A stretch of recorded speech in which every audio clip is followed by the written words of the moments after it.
Why do so many people who seem perfectly fine in their 70s begin to fade so quickly after 80? You've probably seen it yourself. Someone who was sharp, independent, walking every morning, suddenly starts to slow down. Then comes the forgetfulness, the frailty, the disconnection. And before long, they're a shadow of who they used to be. Most of us assume this is just normal aging. We blame genetics. We call it fate. But the truth? A growing body of research and first-hand observations from doctors who work with the elderly every day say otherwise. In this video, we're going to uncover 5 hidden reasons why many older adults quietly decline after 80. These reasons aren't dramatic. They don't make headlines, but they quietly shape everything: how your brain works, how your body repairs itself, and even whether you wake up feeling like you have a reason to get out of bed. Some of them are emotional, some are biological, and some might be happening to you or someone you love right now without even realizing it. The good news? Once you understand these silent forces, you can take small, powerful steps to turn them around starting today. So if you're in your 60s or 70s, or you're caring for someone who is, this isn't just a video, it's a roadmap. And if you find this video helpful, a like and a subscribe would mean the world. It helps others find this message and it helps us keep making content that matters. Let's begin. 1.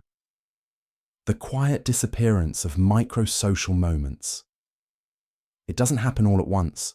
There's no announcement, no big event, just a gradual fading of the tiny interactions that once filled each day. A wave to the neighbor, a short chat with the barista, a friendly smile at the grocery checkout. These aren't deep conversations. They aren't dramatic, but they matter more than we think. Doctors call this micro-social engagement, the subtle, everyday human contact that gently stimulates the brain and keeps us emotionally anchored. And what's striking is that many people don't even notice when it begins to disappear. It often starts with convenience. We begin ordering groceries online instead of going out. We stop chatting with strangers because our hearing isn't what it used to be. We go outside less because our knees ache or the weather feels too harsh. And before we know it, days pass without spontaneous conversations. We stop being part of the background rhythm of the community. But the body and mind don't take this quietly. Science shows that a lack of social interaction, even small talk, can disrupt brain activity tied to memory, attention, and emotional regulation. Loneliness doesn't always look like tears. Sometimes it looks like silence, like stillness, like routine without connection. There's one man I remember, Mr. Allen, 83. He didn't lose his memory. He didn't fall ill. He just stopped going to the coffee shop. The staff who used to greet him daily, gone from his life. And within a year, something inside dimmed. His doctor said his vitals were fine, but those around him could tell he wasn't the same. Because when the world stops noticing you, you slowly stop noticing the world. But here's the good news. This is reversible. Even 5 minutes of small talk a day, at a local cafe, with a neighbor, even with a stranger, can reignite your social brain. It's not about becoming a social butterfly. It's about staying connected to the living world. So if you've noticed your world getting quieter, not just in sound, but in spirit, maybe it's time to bring those micro moments back, not just for company, but for vitality. 2. When being careful slowly becomes doing nothing.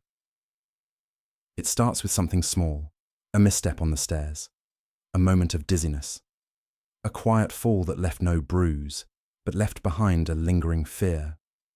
So we adjust. We stop walking alone. We stop bending to reach the lower shelf. We stop using that tricky step in the backyard.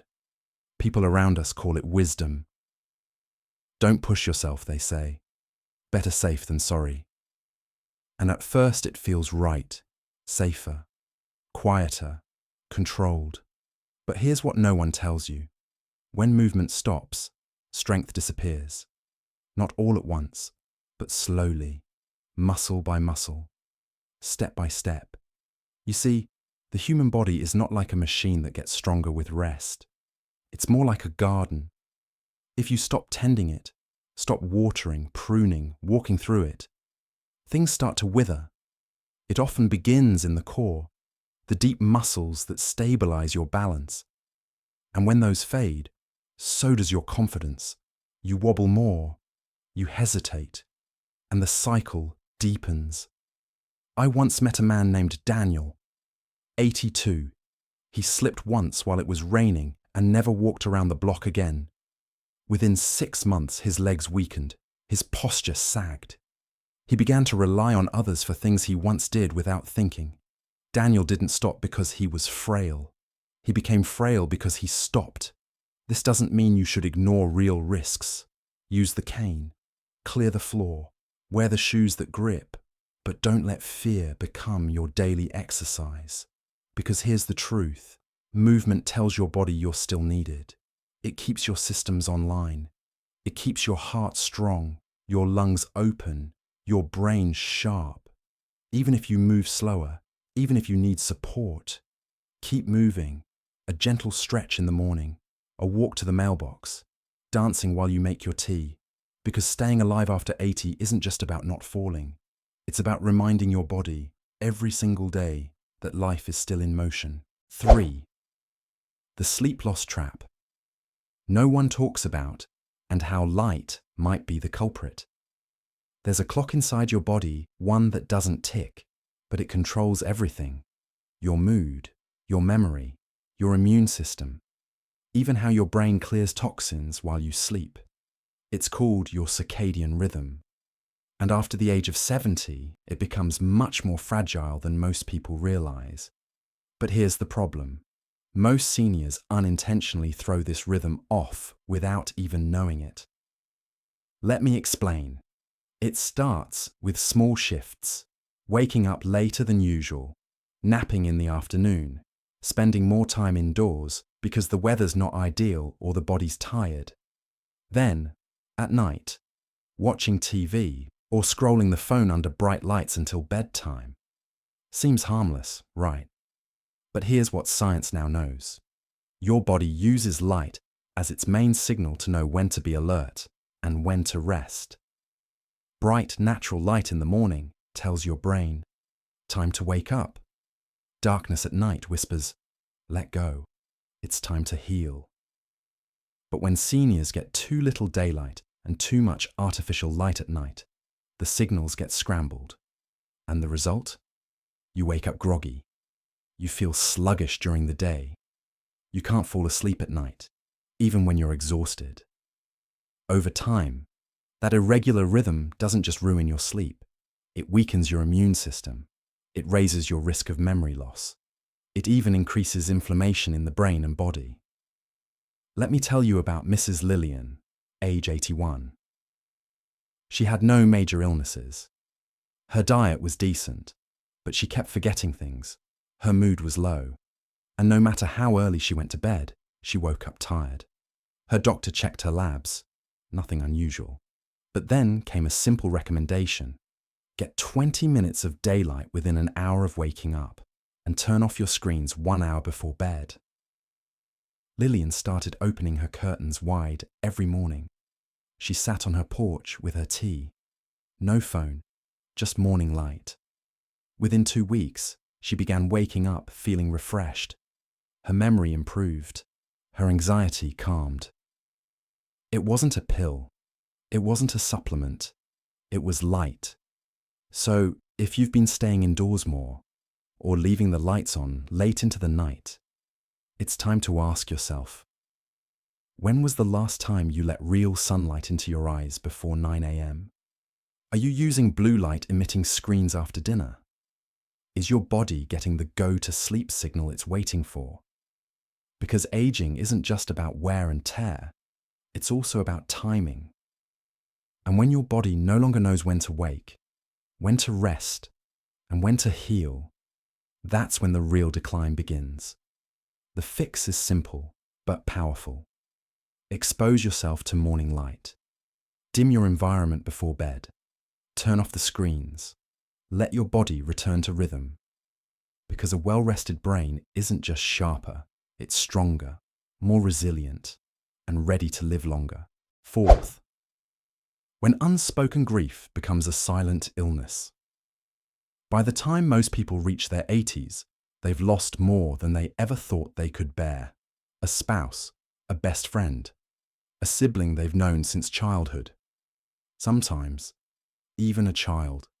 And yet, the world keeps spinning. People say, "You're strong. You've been through so much. You must be used to it by now." But here's what we rarely admit. You never really get used to it. You just learn to carry it in silence. But what happens when the heart keeps carrying? Let me tell you about Mr. Raymond, 85. He lost his wife of 57 years. They used to play cards every Sunday. She made tea after her. He never cried in front of anyone. He kept. He moved slower. He didn't look sick, but he didn't. 6 months later, he was hospitalized. Not for grief, but for weight loss, fatigue, high blood pressure, and insomnia. The truth, he wasn't just aging. He was carrying a weight his body could no longer absorb. Because emotional pain doesn't vanish when ignored. It simply moves inward, and over time, unspoken grief becomes inflammation. It affects hormones. It disrupts the immune system. It changes how the brain processes even the simplest thoughts. Modern medicine now confirms what the heart has always known. Unexpressed emotion becomes a physical disease. This is why some people shut down after losing someone. Not because they're weak, but because they've been told to be strong for too long. But here's the part that offers hope. Grief is not the problem. Suppressed grief is. When sadness is spoken, when memories are shared, when tears are allowed to fall freely, healing begins. Dr. Eleanor Roberts said it best. People who live well into their 90s almost always have one thing in common. They found a way to let their hearts breathe. Sometimes it's a journal. Sometimes it's talking to a therapist. Sometimes it's telling the same story to a neighbor over tea. But every release is a form of medicine.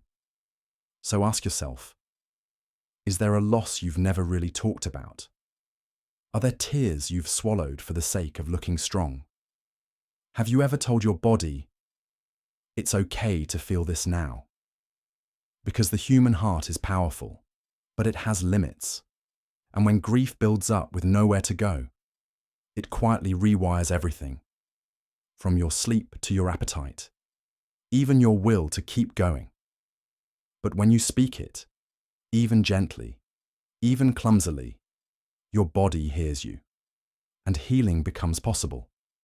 Not just emotional healing, but physical restoration. 5. When the days have no shape, the hidden cost of losing daily purpose.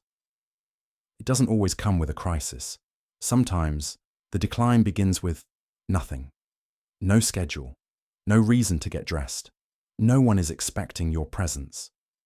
Just quiet mornings, long, empty afternoons, evenings that drift into night with nothing to look back on. This is what doctors now recognize as one of the most underestimated causes of rapid aging in people over 80. The loss of daily purpose. Not a grand purpose, not saving the world or climbing a mountain, but small, steady, personal meaning. A task, a rhythm, a reason. Let me tell you about Mrs. Edna, 88. She was never wealthy, never famous, but she had a powerful routine. Every morning, she fed the birds outside her window. On Tuesdays, she baked banana bread for the fire station nearby. Fridays, she mailed postcards to her nieces and nephews, even if they didn't always reply. Her life had texture. She said, "Even if no one sees me today, I know what I'm here to do." When her routine was interrupted, after a brief hospital stay, she came home to unfamiliar silence. She stopped baking, she stopped writing, and within weeks, Her spark dimmed. Her doctor said her heart was fine, her labs were stable, but her will to move, to care, to participate had faded. You see, the brain and body need purpose to stay alive. When that purpose disappears, systems begin to shut down quietly. Appetite drops, movement slows, the immune system weakens, not because of disease, but because the body no longer believes it's needed. This is why retirees who fill their time with structure, volunteering, gardening, mentoring, often live longer and healthier lives than those who simply relax. Because the purpose is not about productivity, it's about identity. It's how your mind says, I still belong to this day. So if your days have begun to blend together, if you wake up unsure what you're waking up for, it might not be sadness, it might be a disconnection from meaning. And the answer isn't always something big. Sometimes it's as small as a weekly phone call you never miss, a window you sit by at 4 p.m. to wave at schoolchildren, a puzzle you commit to finishing piece by piece. These rituals aren't distractions, they're anchors. And for many seniors, they are the difference between simply surviving and feeling alive. Most people don't decline after 80 because of a single event. It's not a fall. It's not a diagnosis. It's not one bad night of sleep. It's the quiet fading of things that once gave life its shape. The little connections, the daily movements, the sunlight on your face, the feelings you never said aloud, the reason you once had to rise in the morning. But here's the part no one tells you. Just as those things disappeared quietly, they can be brought back quietly too. One 5-minute chat at the local cafe, one walk to the mailbox just to feel the wind, one handwritten note that says what you've held in for too long, one tiny task that gives today a name, a reason. Aging doesn't have to mean fading. And even now, no matter your age, you still have power, not to stop time, but to shape how time feels. So if one of these 5 silent forces spoke to you today, ask yourself gently, what's one small thing I can bring back into my day, starting now? Because this life isn't measured only in years. It's measured in how many of those years still feel like they're truly yours. If something in this video resonated with you, I'd love to hear about it in the comments. Share what you're going to try or bring back starting today. Your story might help someone else more than you know. And if you found this video helpful, a like and a subscribe would mean the world. It helps this message reach others who might need it right now. Thank you for watching. And until next time, stay curious, stay kind, and above all, stay alive to the beauty in small things.